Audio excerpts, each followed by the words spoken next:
ছেলেটি খঞ্জর হাতে নেয় এবং অন্ধকারের মধ্যেই আপন বড় ভাইয়ের প্রতি ধেয়ে আসে। বড় ভাই আক্রমণোদ্যত প্রতিপক্ষ যুবককে ছুটে আসতে দেখে সেও খঞ্জর হাতে দ্রুত এগিয়ে যায়। একজন অপরজনের উপর প্রচণ্ড বেগে আক্রমণ করে বসে। অন্ধকারে দু ভাইয়ের সংঘাত শুরু হয়ে যায়। এক ভাই অপর ভাইকে রক্তাক্ত করে ফেলে। মেয়েটি পার্শ্বে দাঁড়িয়ে উভয়কে উত্তেজিত করতে থাকে। আলী বিন সুফিয়ানের গোয়েন্দা কর্মীরা রাতে টহল দিচ্ছে। হঠাৎ এক অশ্বারোহী গুপ্তচর ঘটনাস্থলে এসে পড়ে। দেখে মেয়েটি পালাতে উদ্যত হয়। আরোহী ধাওয়া করে তাকে ধরে ফেলে। তাকে সঙ্গে করে আবার ঘটনাস্থলে ফিরে যায়। দু ভাই মাটিতে লুটিয়ে পড়ে জীবনের শেষ নিঃশ্বাস গ্রহণ করছে। মেয়েটি এই ঘটনার সঙ্গে নিজের সম্পর্কহীনতার প্রমাণ দিতে জোর চেষ্টা করে, কিন্তু আরোহী তাকে ছাড়ল না। মেয়েটি নানা রকম প্রলোভন দেখালেও আরোহী সেসব প্রত্যাখ্যান করে নীতির উপর অটল থাকে।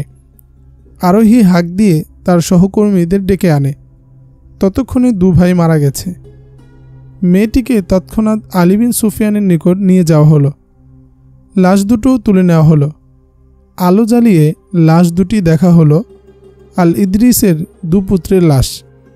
আল ইদ্রিসকে সংবাদ দেওয়া হলো, দু যুবক পুত্রের দুটি লাশ একত্রে দেখার পর পিতার মানসিক অবস্থা কেমন হলো তা সহজেই অনুমান করা যায়।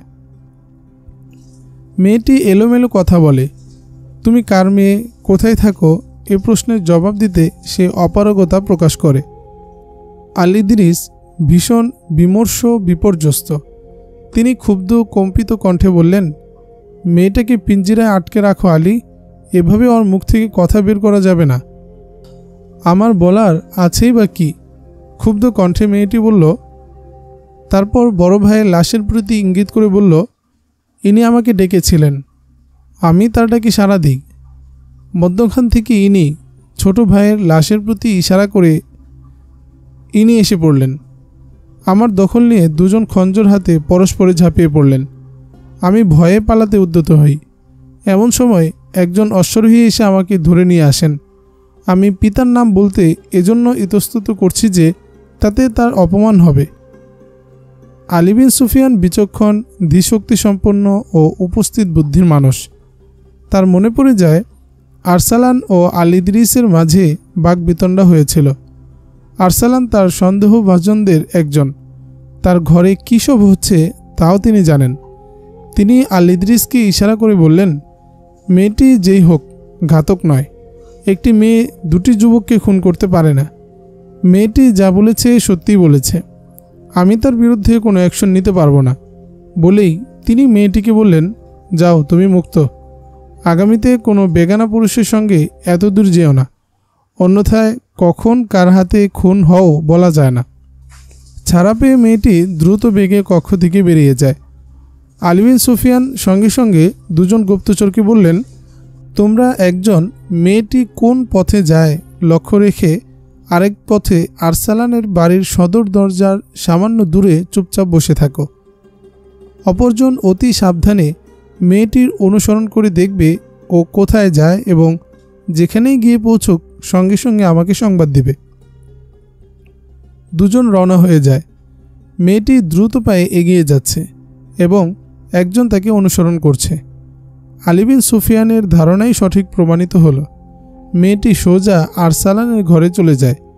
আলীর নিয়োজিত লোক এসে সংবাদ দেয়, আল ইদ্রিস যখন জানতে পারলেন যে মেয়েটির যোগাযোগ আরসালানের ঘরের সঙ্গে, তৎক্ষণাৎ তার পেছনের ঘটনা মনে পড়ে যায়। তিনি আলী বিন সুফিয়ানকে বললেন, আরসালান আমাকে বলেছিল তোমার দুটি যুবক পুত্র আছে, কিন্তু তখন আমি সেই ইঙ্গিত বুঝতে পারিনি। এখন মনে হচ্ছে সেই ইঙ্গিত আর এই ঘটনার সঙ্গে সম্পর্ক আছে। আমার স্পষ্ট ধারণা এই ঘটনা আরসালানই ঘটিয়েছে। আমার দু পুত্রকে সেই অভিনব এক পন্থায় একজনকে অপরজন দ্বারা খুন করিয়েছে। আল ইদ্রিস পুলিশ প্রধানকে সংবাদ দেন। পুলিশ প্রধান গিয়াস বিলবিস এসে পৌঁছান। আলী বিন সুফিয়ানেরও ক্ষমতা আছে। তিনি সিদ্ধান্ত দেন যে আরসালানের বাড়িতে হানা দিয়ে তাকে নজরবন্দি করা হোক। এবার আমি সালিম আল ইদ্রিসকে বলবো, আমি কেন এত সাহসিকতার সাথে কথা বলি? মেয়েটির সাফল্যের কাহিনী শুনে আরসালান বলল, এবার আমি তাকে জানিয়ে দেব আমি কি করতে পারি। আরসালান মেয়েটিকে মদ পান করতে দেয় এবং দুজনে বিজয়ের উল্লাসে মেতে ওঠে।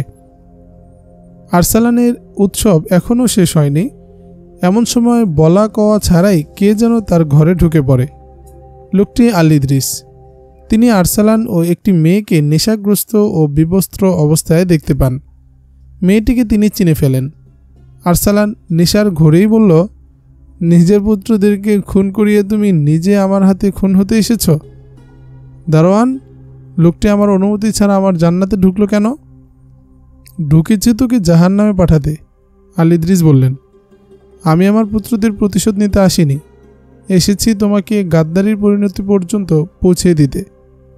ইতিমধ্যে নগর প্রধান ভিতরে প্রবেশ করেন, তার সঙ্গে গিয়াস বিলবিস ও আলী বিন সুফিয়ান।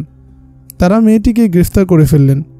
আরসালানের সব চাকর বাকর ও অন্যান্য লোকদেরকে বের করে দিয়ে প্রাসাদতম ভবনটির ভিতরে বাহিরে প্রহরা বসিয়ে দেওয়া হলো।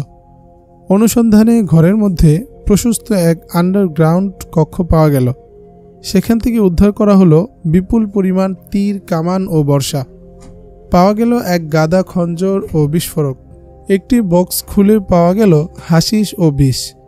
অপর এক কক্ষ থেকে উদ্ধার হলো অনেকগুলো সোনার ইট ও স্বর্ণমুদ্রা ভর্তি বেশ কটি থলে। আরসালান তার পুরাতন 2 স্ত্রী ও তাদের সন্তানদেরকে অন্য কোথাও পাঠিয়ে দিয়েছিল। এখন ঘরে পাওয়া গেল 3টি ষোড়শী কন্যা। তাদের একজন অপেক্ষা অপরজন অধিক রূপসী, 3 জনই অমুসলিম। রাতারাতি চাকর বাকরদের তল্লাশি ও জিজ্ঞাসাবাদ করা হলো। তাদের 3 জনই খ্রিস্টানদের গুপ্তচর। তুমি নিজেই বলে দাও তোমার মিশন কি? নগর প্রধান আরসালানকে বললেন, এই বিত্ত বৈভব ও অস্ত্রের ডিপো তোমার মৃত্যুদণ্ডের জন্য যথেষ্ট। তাহলে মৃত্যুদণ্ডই দিয়ে দিন, নেশার ঘোরে বলল আরসালান। জীবন যখন দিতে হবে, মুখ খুলে লাভ কি? জীবনের শেষ মুহূর্তে তুমি একটি নেক কাজ করে যাও। ইমান, ইসলাম ও দেশের শত্রুদের সম্পর্কে তথ্য দাও, নগর প্রধান বললেন। আমি আশা করি এর উসিলায় আল্লাহ তোমার এত বড় অপরাধও ক্ষমা করে দেবেন। কিন্তু তোমরা তো ক্ষমা করবে না, আরসালান বলল। সুলতান আইয়ুবী এর চেয়েও জঘন্য অপরাধ ক্ষমা করে থাকেন, আলী বিন সুফিয়ান বললেন। আপনার জীবনে বেঁচে যাওয়ার পথ খুলতে পারে। এখানে কিরূপ নাশকতা চলছে বলে দিন এবং কিছু লোককে ধরিয়ে দেন। আরসালান কক্ষে পায়চারি করছে, অন্যরা এদিক ওদিক উপবিষ্ট।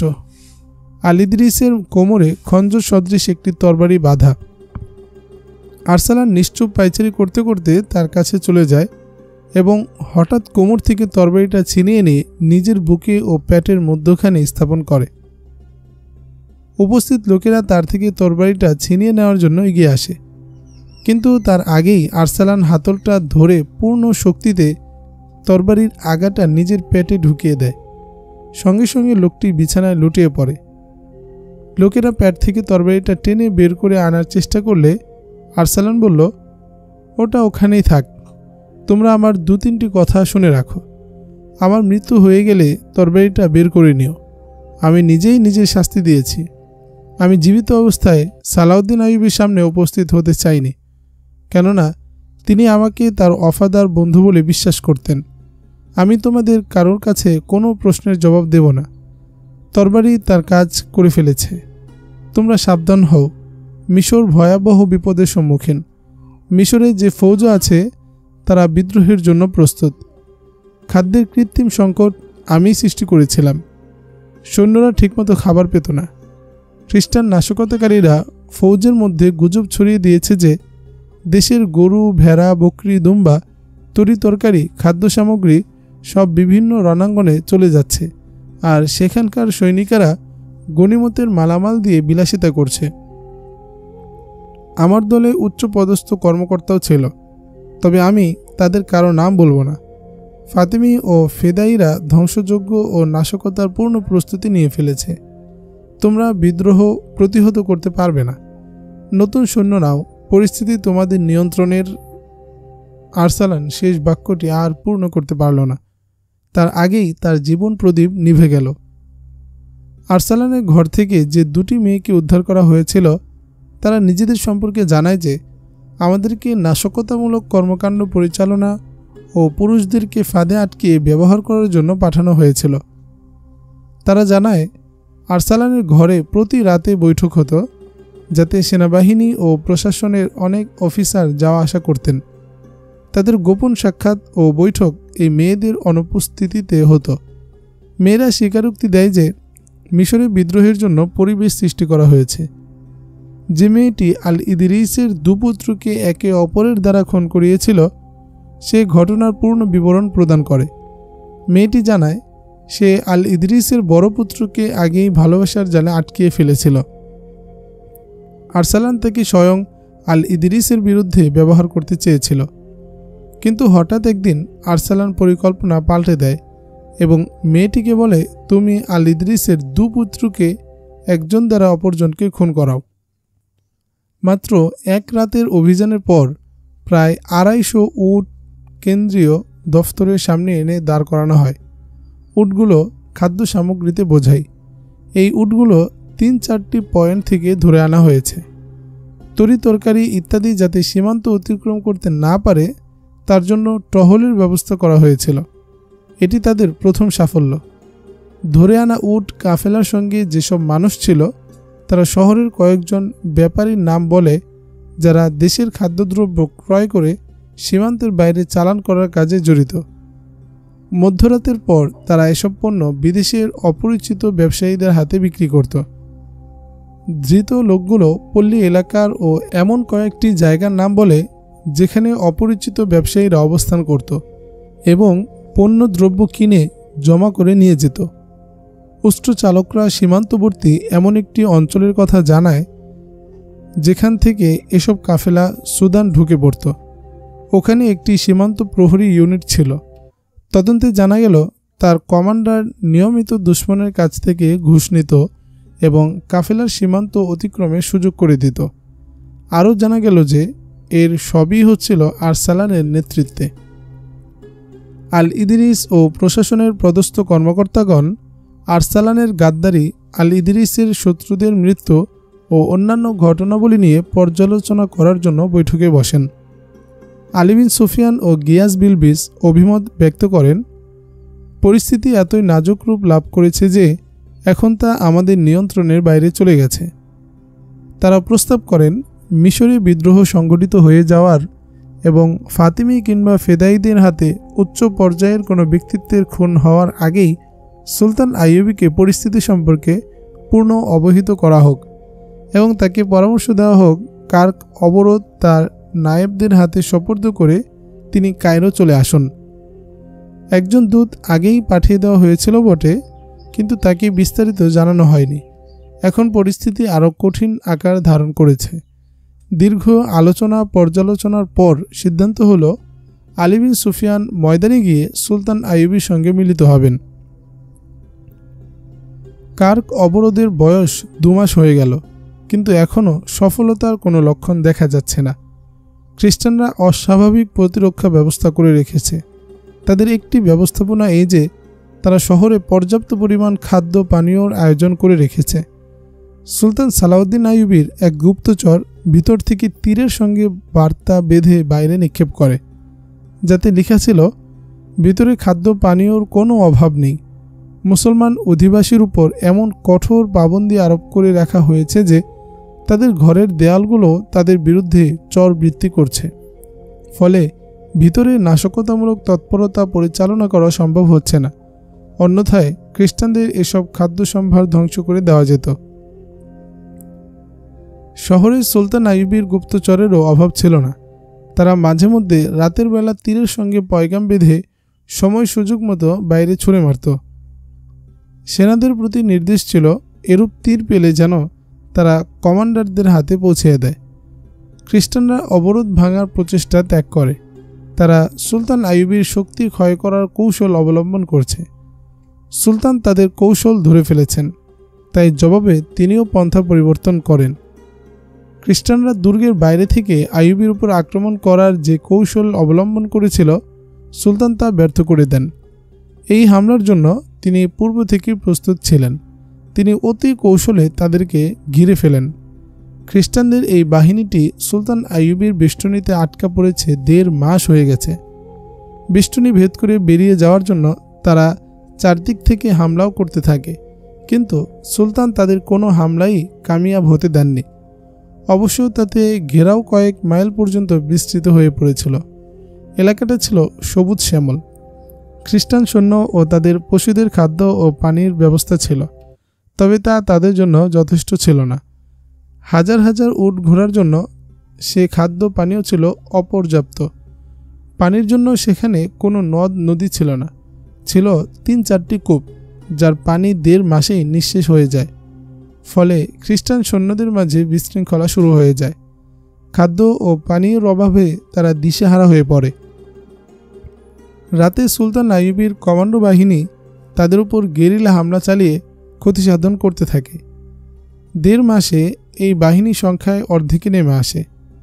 তাদের পশুগুলোরও বেহাল অবস্থা। খ্রিস্টান সম্রাট রেমান্ড এই বাহিনীর কমান্ডার।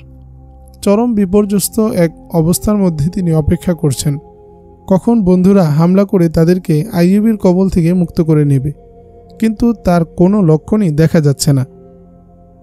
সুলতান আইয়ুবী ইচ্ছে করলে চারদিক থেকে হামলা করে এই বাহিনীকে পরাস্ত করে দিতে পারতেন, কিন্তু তাতে তাদেরও প্রাণহানির ঘটনা ঘটত প্রচুর। তাছাড়া তাতে যুদ্ধের গতি পাল্টে যাওয়ার আশঙ্কা ছিল। কিন্তু সুলতান আইয়ুবী নিজের শক্তি ক্ষয় করতে চাচ্ছিলেন না। তিনি খ্রিস্টান বাহিনীকে মার দিতে চাচ্ছেন ধীরে ধীরে।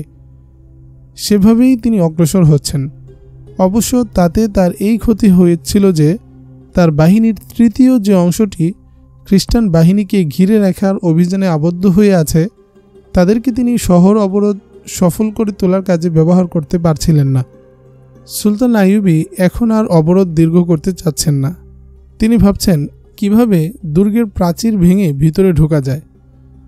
সে যুগে এক একটি অবরোধ সাধারণত দীর্ঘ হতো। এক একটি শহরকে শত্রুরা 2 বছর পর্যন্ত অবরোধ করে রাখত। 6-7 মাসের অবরোধকে দীর্ঘ ভাবা হতো না। কিন্তু সুলতান আইয়ুবী অবরোধ দীর্ঘ করার পক্ষপাতী নন। তিনি ওইসব রাজা বাদশাদের ন্যায়ও ছিলেন না যারা কোনো দেশের রাজধানী অবরোধ করে ভিতরের লোকদের কাছে বার্তা পাঠাবে যে এতগুলো সোনারূপা, এত হাজার ঘোড়া কিংবা এত পরিমাণ সুন্দরী নারী পাঠিয়ে দাও, আমরা চলে যাব। সুলতান আইয়ুবের লক্ষ্য আরব ভূখণ্ড থেকে খ্রিস্টানদের বিতাড়িত করা। তিনি বলতেন, এই ভূখণ্ড ইসলামের ঝর্ণাধারা, যা গোটা পৃথিবীকে পরিতৃপ্ত করবে। তিনি তার আয়ুকে প্রয়োজনের তুলনায় কম মনে করতেন। তিনি বারবার বলতেন, এই কাজটি আমি আমার এই সংক্ষিপ্ত জীবনে সমাপ্ত করে যেতে চাই।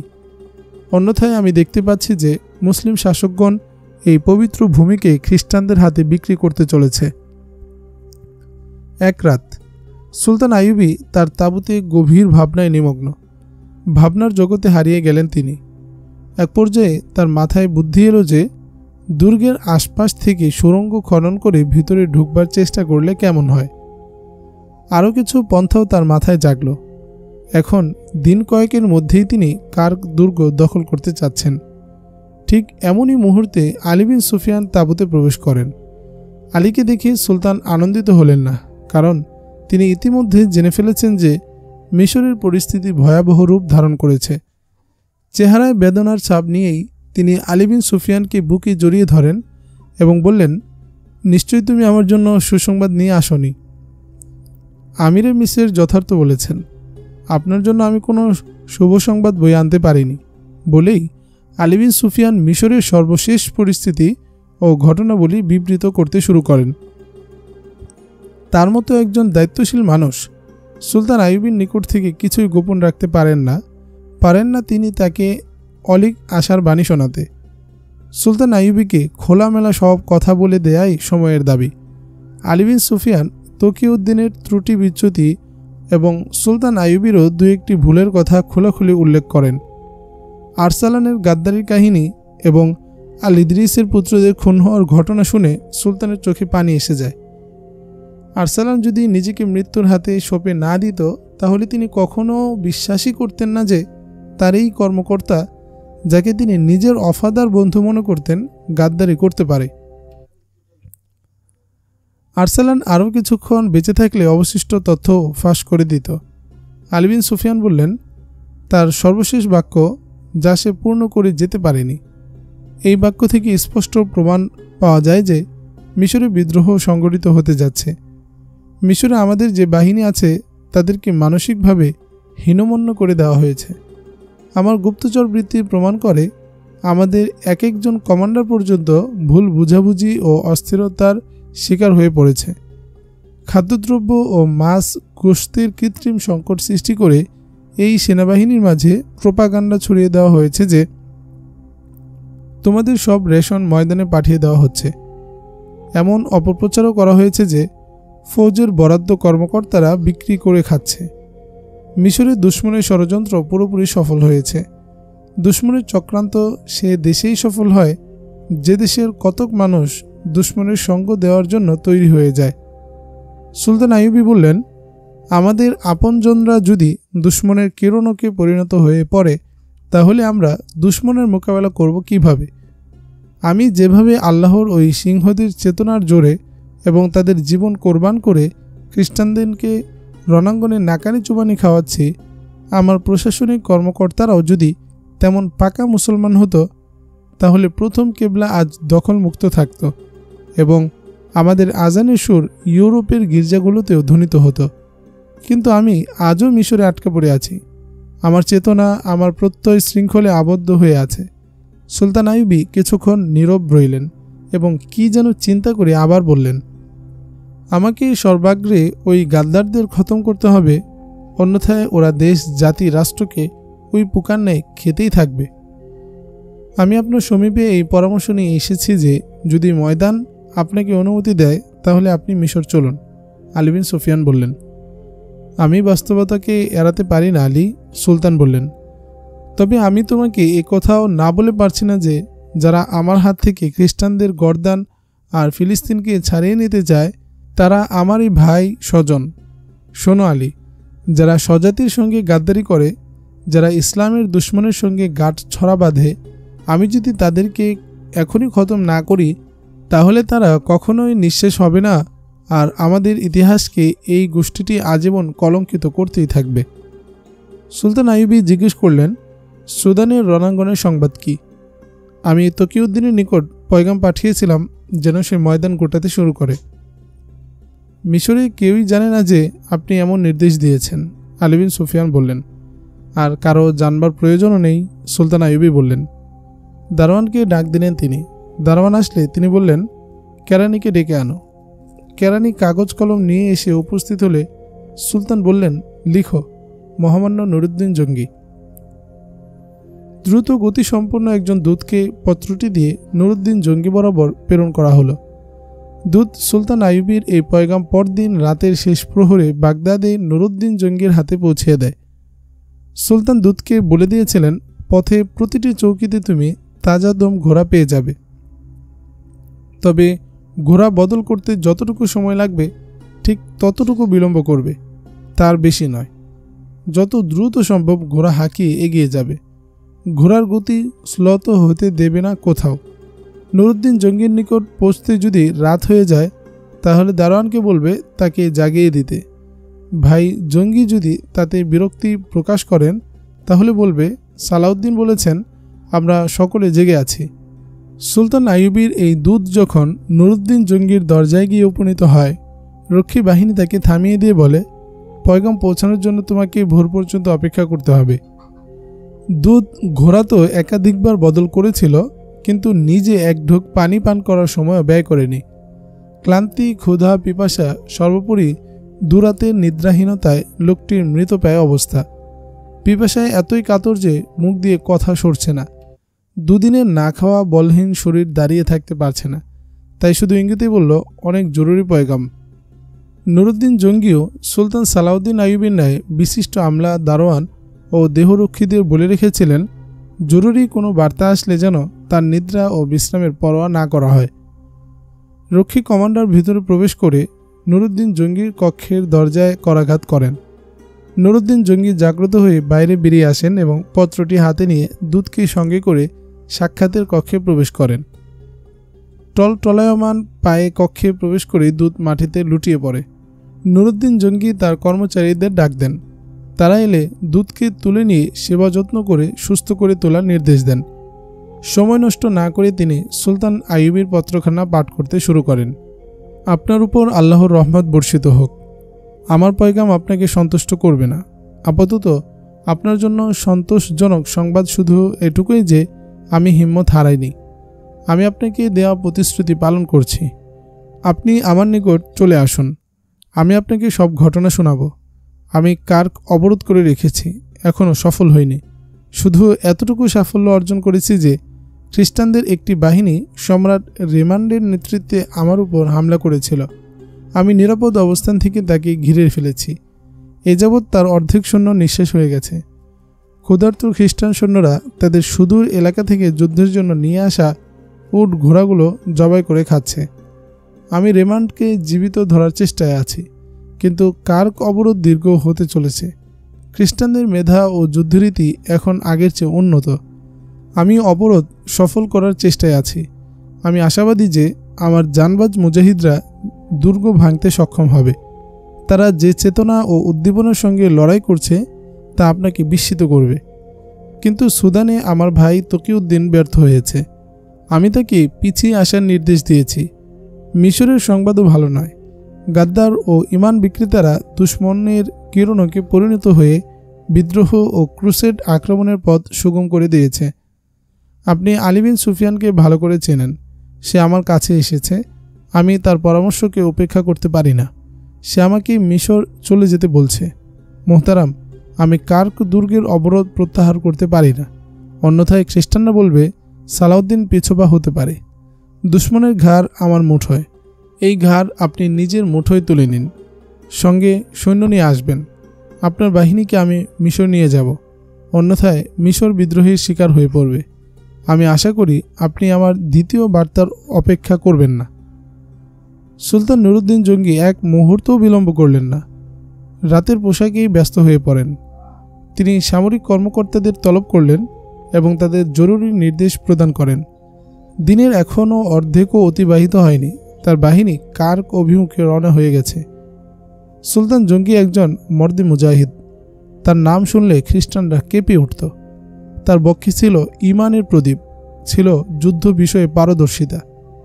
তিনি পথে যথাসম্ভব কম বিরতি দিয়ে এত দ্রুত ময়দানে গিয়ে উপনীত হন যে দেখে সুলতান আইয়ুবী হতবাক হয়ে যান। দ্রুত যদি আগেভাগেই তাকে অবহিত না করত যে সুলতান জঙ্গি সৈন্য নিয়ে রওনা হয়েছেন, তাহলে দূর থেকে দেখে সুলতান আইয়ুবী মনে করতেন খ্রিস্টান বাহিনী হামলা করতে আসছে। সুলতান আইয়ুবী ঘোড়া হাঁকিয়ে অভ্যর্থনা জানাতে ছুটে গেলেন। তাকে দেখে নুরুদ্দিন জঙ্গি ঘোড়া থেকে ঝাঁপিয়ে পড়েন। ইসলামের দু প্রহরী যখন আলিঙ্গনাবদ্ধ হন, তখন সুলতান সালাউদ্দিন আইয়ুবীর দু চোখ বেয়ে অশ্রু গড়িয়ে পড়ে। সুলতান আইয়ুবী নুরুদ্দিন জঙ্গিকে সব ঘটনা এবং গাদ্দারদের সবিস্তার কাহিনী শোনান।